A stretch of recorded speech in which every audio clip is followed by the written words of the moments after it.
Hi friends, welcome to my channel. இந்த வீடியோல நம்ம என்ன பார்க்க போறோம்னு சொல்லி பாத்தீங்க அப்படினா 2023ல TNPSCல நடந்த எக்ஸாம்ஸோட ஜியோகிராஃபி क्वेश्चंस தான் பார்த்துட்டு இருக்கோம். ஏற்கனவே பார்ட் 1 and 2 அப்படிங்கறது பார்த்தாச்சு. இது வந்து பார்ட் 3 வீடியோ, ஓகேவா? சோ பார்ட் 1 and 2 2023 ஓட ஜியோகிராஃபி क्वेश्चन பார்க்கல அப்படினா நான் அதோட வீடியோவோட லிங்க் வந்து கமெண்ட்ல பின் பண்றேன் फ्रेंड्स, ஓகேவா? பார்க்காத फ्रेंड्स போய் அதை வந்து மறக்காம பாருங்க, ஓகேவா? இப்போ வந்து நம்ம 2023 பார்த்துட்டு இருக்கோம். அதுக்கு அப்புறம் 22 எல்லாமே நம்ம அதாவது பாலிட்டி, ஜியோகிராஃபி, யூனிட் 8, 9, ஹிஸ்ட்ரி எல்லாமே வந்து நம்ம 1 by 1 பார்க்க போகிறோம். ஸோ கூடிய விரைவில் ஃபாஸ்ட்டாக வந்து நம்ம எல்லாத்தையும் பார்த்து முடிச்சிடலாம், ஓகேவா? மேக்ஸ் வந்து சில பேர் கேட்டிருக்கீங்க, மேக்ஸுக்கான எக்ஸ்ப்ளனேஷனும் நம்ம வந்து கண்டிப்பாக பார்க்கலாம், ஓகேவா? அதுக்கப்புறம் வந்து சில ஃப்ரெண்ட்ஸ் வந்து ப்ளேலிஸ்ட் க்ரியேட் பண்ணுங்கள் மேடம் அப்படின்னு சொல்லிட்டு சொல்லியிருக்கீங்க. ஸோ அதுவுமே வந்து நாளைக்குள்ளே நான் வந்து ப்ளேலிஸ்ட் அப்படிங்கிறது க்ரியேட் பண்ணிடுறேன். அதாவது செப்பரேட்டாக பாலிட்டி தனியாக, யூனிட் 8 தனியாக, ஜியோகிராஃபி தனியாக நம்ம அந்த மாதிரி வந்து ப்ளேலிஸ்ட்டாக க்ரியேட் பண்ணி நான் வந்து உங்களுக்கு வந்து கொடுத்துட்றேன் ஃப்ரெண்ட்ஸ், ஓகேவா? ஸோ இந்த வீடியோவோட ஃபஸ்ட்டு கேள்வி அப்படிங்கிறது பார்க்கலாம். போன வீடியோவில் பார்ட் 2ல் 41 கேள்வி வந்து நம்ம பார்த்துருப்போம், ஓகேவா? ஸோ இந்த வீடியோவோட முதல் கேள்வி, இந்தியாவின் டேஷ் பெரிய மின்னணு வன்பொருள் உற்பத்தி மையமாக சென்னை விளங்குகிறது அப்படின்னு சொல்லி கொடுத்துருக்காங்க, ஓகேவா? Chennai is the dash largest electronic hardware manufacturing hub in India அப்படின்னு சொல்லி கேட்டிருக்காங்க. செகண்ட், ஓகேவா, இரண்டாவது பெரிய மின்னணு வன்பொருள் உற்பத்தி மையம் தான் இந்தியாவிலே வந்து பார்த்தோம்னா சென்னை தான் திகழ்கிறது. சென்னை தான் நமக்கு வந்து 2வது பிளேஸில் இருக்குது அப்படின்னு சொல்லிட்டு கொடுத்துருக்காங்க, ஓகேவா? ஸோ இது வந்து கரண்ட் அஃபேர்ஸ் பேஸ் பண்ண கொஸ்டினாக இருந்தாலும் நம்ம வந்து இதை வந்து பார்த்துக்கிறதுல தப்பு கிடையாது, ஓகேவா? இந்தியாவோட 2வது மிகப்பெரிய வன்பொருள் உற்பத்தி மையமாக சென்னை விளங்குகிறது, ஓகேவா? அடுத்தது மேட்ச் த ஃபாலோயிங் தான் கேட்டிருக்காங்க. 2011ஆம் ஆண்டின் மக்கள் தொகை கணக்கெடுப்பின்படி சிறார் பாலின விகிதம் மாநில சராசரியை விட குறைவாக உள்ள மாவட்டங்கள் தான் நமக்கு கொடுத்து பொறுத்து சொல்லியிருக்காங்க. ஸோ மாநில சராசரி நமக்கு கொடுத்துட்டாங்க. எவ்வளோ அப்படின்னு சொல்லி பார்த்தோம் அப்படின்னா 943 அப்படிங்கிறது மாநில சராசரியாக இருக்குது. ஆனால் வந்து பார்த்தோம்னா நாமக்கல், கடலூர், சேலம், அரியலூர் இந்த மாவட்டங்களில் 943 விட 943 விட குறைவாக இருக்குது அப்படின்னு சொல்லிட்டு கொடுத்துருக்காங்க. ஸோ இதை வந்து நம்மளை மேட்ச் பண்ண தான் சொல்லியிருக்காங்க. நாமக்கல்லில் சிறார் பாலின விகிதம் எவ்வளோன்னு சொல்லி பார்த்தோம் அப்படின்னா 914 914. கடலூர் மாவட்டத்தில் பார்த்தோம் அப்படின்னா 896, சேலமில் 916, அரியலூர் மாவட்டம் பார்த்தோம் அப்படின்னா 891, ஓகேவா? அடுத்த கேள்வி பார்க்கலாம். கூற்று காரணம் அப்படின்னு கொடுத்துருக்காங்க. வளிமண்டல சுழற்சி பல்வேறு அளவுகளினால் ஆன காற்று சுழிகளினால் வகைப்படுத்தப்படும் அப்படின்னு சொல்லி கொடுத்துருக்காங்க, ஓகேவா? இங்கிலீஷ் மீடியம் ஃப்ரெண்ட்ஸும் இங்கிலீஷில் இருக்கிறத நான் வந்து பொறுமையாக தான் வாசிக்கிறேன் இல்லையா? ஸோ இங்கிலீஷில் இருக்கிறதையும் நீங்கள் வந்து ஒரு தடவை வாசிச்சுக்கோங்க ஃப்ரெண்ட்ஸ், ஓகேவா? ஏன்னா இங்கிலீஷ் மீடியம் ஸ்டூடெண்ட்ஸ் என்ன சொல்கிறீங்க அப்படின்னா இங்கிலீஷில் அட்லீஸ்ட் ஷோ பண்ணுங்கள் அப்படின்னு சொல்லியிருக்கீங்க. ஸோ இது வந்து பார்த்தீங்க அப்படின்னா ரெண்டுமே ஒன்றா தான் இருக்குது இல்லையா? அடுத்தது காரணம் பார்த்தோம் அப்படின்னா வளிமண்டலத்தில் மாசுக்களை கரைப்பதிலும் கடத்துவதிலும் வளிமண்டல காற்று சுழிகள் முதன்மை பங்கு வகிக்கின்றன. ஸோ இந்த மாதிரி புரியாத ட்ரிக்கி வேர்ட்ஸ்லாம் இருக்குது அப்படின்னு சொல்லி பார்த்தீங்க அப்படின்னா நமக்கு வந்து இதெல்லாம் ஜியோகிராஃபியில் 12th and 10th அதுதான் ரொம்ப முக்கியம். ஃபஸ்ட்டு வந்து 10th ஜியோகிராஃபியை முடிச்சிருங்க, ஓகேவா? ஸோ அதில் வந்து இருக்கக்கூடிய பேராகிராஃப்லேருந்து தான் நமக்கு வந்து இந்த மாதிரி கூற்று காரணம்லாம் நமக்கு கேட்குறாங்க, ஓகேவா? ஃபஸ்ட்டு வந்து கோர் ஏரியா. சில பேர் வந்து சொல்கிறீங்க சில கொஸ்டின்லாம் ரொம்ப டேரெக்டாக இருக்கே மேம், இந்த மாதிரியாக குரூப் 4ல் கேட்பாங்க, இப்போ கஷ்டமாக தானே கேட்குறாங்க அப்படின்னு சொல்லிட்டு கமெண்ட் பண்ணுறீங்க.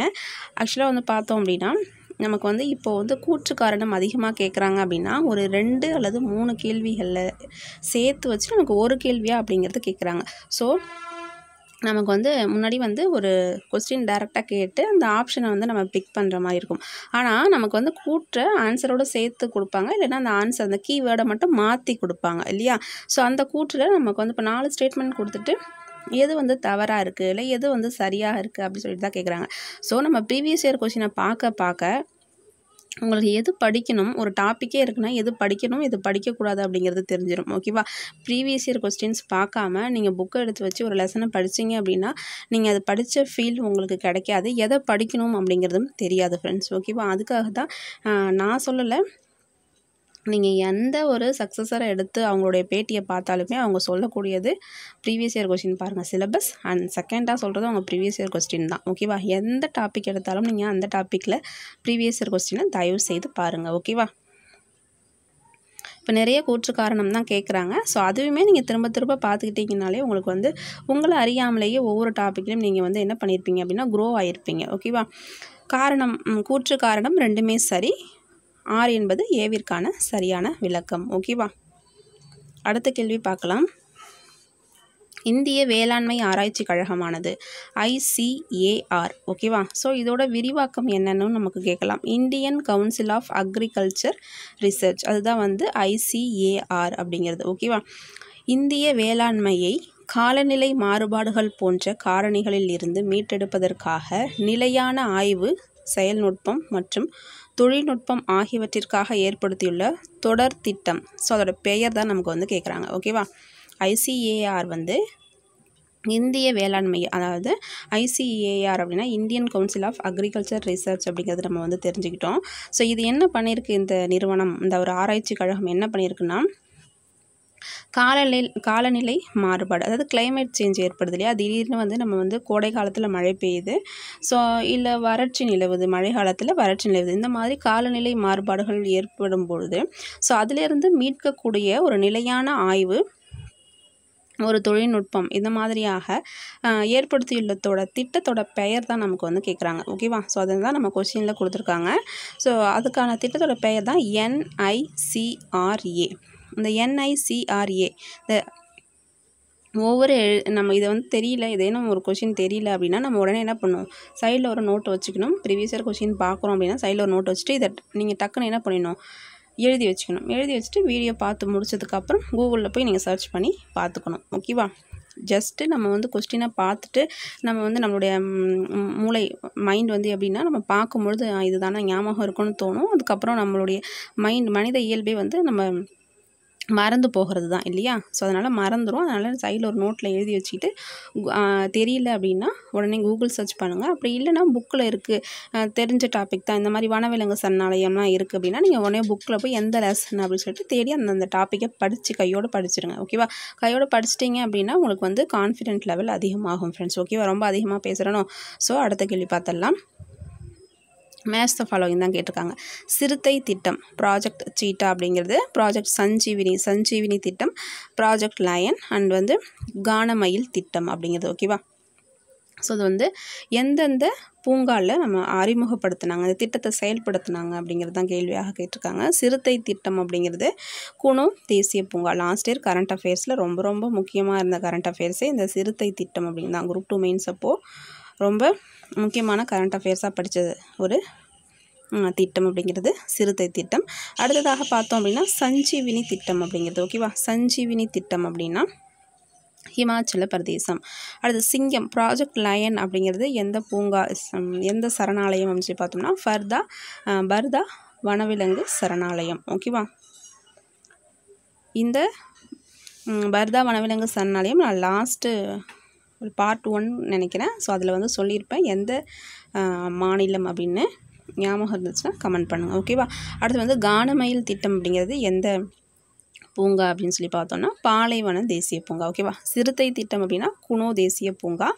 சஞ்சீவினி திட்டம், சிறுத்தை வந்து அதிகமாக காணப்படக்கூடிய மாநிலம் இப்போ கரண்ட்டாக இருக்கக்கூடிய கரண்ட் அஃபேர்ஸ் அப்படின்னு சொல்லி பார்த்தோம்னா மத்திய பிரதேசம். ஓகேவா? அங்கே தான் வந்து சிறுத்தையோட எண்ணிக்கை அதிகமாக இருக்குது. ஓகேவா? அடுத்தது சஞ்சீவினி திட்டம் அப்படின்னா ஹிமாச்சல பிரதேசம். சிங்கம் திட்டம் அப்படின்னா பர்தா வனவிலங்கு சரணாலயம். கிர் அப்படிங்கிற ஒரு வனவிலங்கு சரணாலயம் குஜராத்தில் இருக்குது. ஸோ அங்கே தான் வந்து ஆசிய சிங்கங்கள் அதிகமாக காணப்படுகிறது. ஓகேவா? கானமயில் திட்டம் பார்த்துட்டோமா, பாலைவன தேசிய பூங்கா. அடுத்த கேள்வி பார்க்கலாம். மகாநதி, கோதாவரி மற்றும் கிருஷ்ணா நதிகளின் கழிமுகங்களில் காணப்படும் காடுகளோட வகை தான் என்னன்னு சொல்லிட்டு கேட்குறாங்க. ஓகேவா? மகாநதி, கோதாவரி, கிருஷ்ணா இந்த 3 நதிகளோட கழிமுகங்களில் காணப்படக்கூடியது என்னது? சதுப்பு நில காடுகள் தான். ஓகேவா? மேங்க்ரோவ் ஃபாரஸ்ட் அப்படிங்கிறது. ஓகேவா? அந்த ஆப்ஷனை கரெக்டாக பார்க்கணும். கோஸ்டல் ஃபாரஸ்ட் அப்படின்னு போட்டக்கூடாது. ஓகேவா? கடலோர காடுகள்னு போட்டக்கூடாது, சதுப்பு நில காடுகள். அடுத்ததாக இந்தியாவில் எந்த ஆறு மேற்கு நோக்கி பாய்கிறது? இந்த கொஷின் அப்படிங்கிறது ரிப்பீட்டடாக கேட்கக்கூடிய கேள்வி. ஏன்னா நமக்கு வந்து பார்த்தோம் அப்படின்னா ஆறுகள் அப்படிங்கிற டாபிக் நமக்கு சிலபஸில் உண்டு. ஸோ அதில் கிழக்கு நோக்கி பாயும் ஆறுகள், மேற்கு நோக்கி பாயும் ஆறுகள் அப்படின்னு சொல்லிட்டு நமக்கு 10th ஸ்டாண்டர்ட் ஜியாகிரஃபிலே கொடுத்துருக்காங்க தெளிவாக. ஸோ அதனால் நல்லா படிச்சுக்கணும். மேற்கு நோக்கி பாயக்கூடிய ஆறுகள் 2 தான் நமக்கு வந்து. ஒன்று நர்மதா, இன்னொன்று வந்து தபதி. ஸோ இது 2 தான் நமக்கு புக்கில் கொடுத்துருப்பாங்க. ஸோ அதனால் இதை தான் மாற்றி கேட்பாங்க. மேக்ஸிமம் நர்மதா தான் நமக்கு கேட்குறாங்க. ஓகேவா?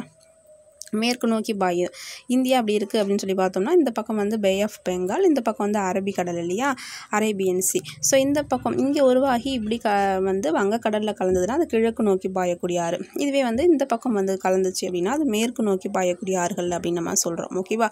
சிந்துலாம் பார்த்தோம் அப்படின்னா நமக்கு நார்த்து சைடில் இருக்கும். ஸோ இது ஆப்ஷன்லேயே வராது. கங்கா அப்படிங்கிறதும் நமக்கு வந்து உத்தரகாண்ட் மாநிலத்தில் உற்பத்தி ஆகக்கூடியது. ஸோ மேற்கு நோக்கி பாய சான்ஸ் இல்லை. காவேரி அப்படிங்கிறது நமக்கு தெரியும், மயிலாடுதுறை இங்கே நாகப்பட்டினம் டிஸ்ட்ரிக்டில் வங்கக்கடலில் கலக்குது இல்லையா. சோழர்களோட துறைமுக நகரம், சோழர்கள் ஆட்சி செய்த ஒரு மிகப்பெரிய சாம்ராஜ்யத்தை உருவாக்கிய பகுதியில் தான் கடலில் கலக்குது இல்லையா. ஸோ அடுத்த கேள்வி பார்க்கலாம். புதுப்பிக்கப்பட்ட ஆற்றல் மற்றும் புதுப்பிக்க இயலாத ஆற்றல். ஸோ புதுப்பிக்கப்பட்ட ஆற்றல் அப்படிக்கு இன்னொரு பேர் கொடுத்துருக்காங்க பாருங்கள், மரபு சாரா ஆற்றல். புதுப்பிக்க இயலாதது அப்படின்னா மரபு சார் ஆற்றல் அப்படிங்கிறத நமக்கு ப்ராக்கெட்டில் கொடுத்துருக்காங்க. ஸோ அதையும் நம்ம தெரிஞ்சுக்கணும். ஸோ இந்த 2 ஆற்றல் வளங்கள் எந்த அமைச்சகத்தோட கீழ் வரும் அப்படின்னு சொல்லிட்டு தான் நமக்கு கேள்வி கேட்டிருக்காங்க. ஓகேவா. சுற்றுச்சூழல், வனம் மற்றும் பருவநிலை, environment, forest and climate change. இந்த அமைச்சகத்தின் கீழே தான் நமக்கு எது வருதான், புதுப்பிக்கப்படக்கூடிய ஆற்றல் மற்றும் புதுப்பிக்க கூடாத இயலாத ஆற்றல் அப்படிங்கிறது ரெண்டுமே எந்த அமைச்சகத்தின் கீழே வரும்னு கேட்டிருக்காங்க. Environment, forest and climate change, சுற்றுச்சூழல், வனம் மற்றும் பருவநிலை மாற்றம் அப்படிங்கிறது. ஓகேவா. ஜிஓஐ இந்திய அரசு அப்படிங்கிறதும் கொடுத்துருக்காங்க. ஓகேவா. அடுத்த கேள்வி பார்க்கலாம். இங்கு குறிப்பிடப்பட்டுள்ளவைகளில் மறு நிதியாக்க நிறுவனங்கள் யாவை அப்படின்னு சொல்லி கேட்குறாங்க.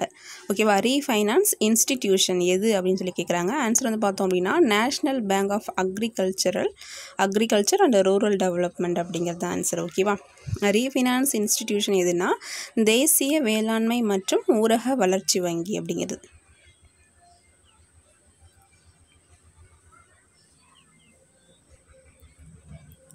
அடுத்த கேள்வி. 1970ஆம் ஆண்டில் 100% கிராமப்புற மின்மயமாக்கலை பெற்ற இந்தியாவோட முதல் மாநிலம் அப்படிங்கிறது கேட்குறாங்க. எப்போ கேட்டிருக்காங்கன்னு பார்த்தீங்கன்னா 1970 கேட்டிருக்காங்க. ஸோ அப்பயே வந்து பார்த்தோம் அப்படின்னா 1970 பார்த்தோம் அப்படின்னா நமக்கு மின்சாரம் அப்படிங்கிறது இங்கே 100% வந்து ஹரியானா மாநிலத்தில் கொடுத்துருக்காங்க. ஒரு சாதனை தான் இல்லையா. ஸோ இந்தியாவோட முதல் மாநிலமே ஹரியானா அப்படிங்கிறது கொடுத்துருக்காங்க. 1970 ஹரியானா மாநிலம் 100% என்ன கொடுத்துருக்காங்களா, எலக்ட்ரிஃபிகேஷன் அப்படிங்கிறது கொடுத்துருக்காங்க இன் 1970. ஓகேவா. இந்தியாவின் எந்த மாநிலத்தில் அதிக எண்ணிக்கையில் உயிரி வாயு உற்பத்தி ஆலைகள் அமைந்துள்ளது? Which Indian state has a largest number of biogas plants அப்படின்னு கேட்டிருக்காங்க. மகாராஷ்டிரா அப்படிங்கிறது. ஓகேவா. அடுத்த கேள்வி. உழவு இல்லாத விவசாயத்தின் பழமையான வடிவம் எதுன்னு சொல்லி கேட்குறாங்க. ஓகேவா. ஆன்சர் வந்து மண்வெட்டு விவசாயம் அப்படிங்கிறது. ஸோ உழவு அப்படிங்கிறது மேபி இந்த மிஷின்ஸ் வச்சு கேட்குறாங்கன்னு நினைக்கிறேன். இந்த கொஸ்டின் கொஞ்சம் நம்ம அண்டர்ஸ்டாண்ட் பண்ணி போடக்கூடியதான் இல்லையா. இப்போ வந்து நிறைய இயந்திரங்கள் வந்துடுச்சு. அதற்கு முன்பு வந்து மண்வெட்டு விவசாயம் அப்படிங்கிற மாதிரி கொடுத்துருக்காங்க. அடுத்த கேள்வி. சதுப்பு நில காடுகளில் காணப்படும் முக்கிய மரவகை அப்படின்னு சொல்லி பார்த்தோம் அப்படின்னா சுந்தரி அப்படிங்கிறது. ஓகேவா.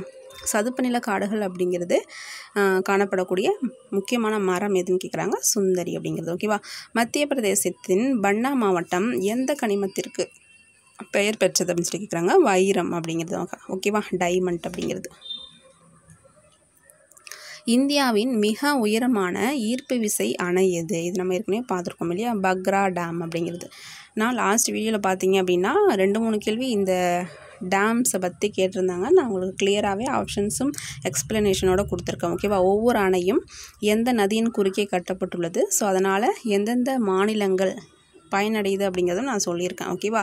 ஹிராகுட் உயரமான ஈர்ப்பு விசைன்னு கேட்டாங்கன்னா பக்ரானங்கள் அப்படின்னு சொல்லுவோம். ஹிராகுட் அப்படிங்கிறது என்ன, நீளமான அணை. எந்த நதியின் குறுக்கே கட்டியிருப்பாங்க அப்படிங்கிறத கமெண்ட் பண்ணுங்கள். ஓகேவா. நிறைய கேள்விகளுக்கு நான் கமெண்ட் பண்ணுங்கன்னு சொல்கிறேன், ஆனால் எந்த ஃப்ரெண்ட்ஸுமே பார்க்குறவங்க கமெண்டே பண்ண மாட்டீங்க. ஓகேவா.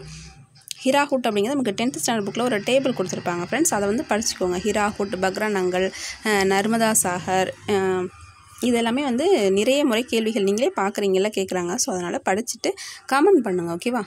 அடுத்த கேள்வி பார்க்கலாம். இமயமலையில் காங்க்ரா பள்ளத்தாக்கு அமைந்துள்ள இடம் தான் கேட்டிருக்காங்க, ஹிமாச்சல் அப்படிங்கிறது. ஓகேவா.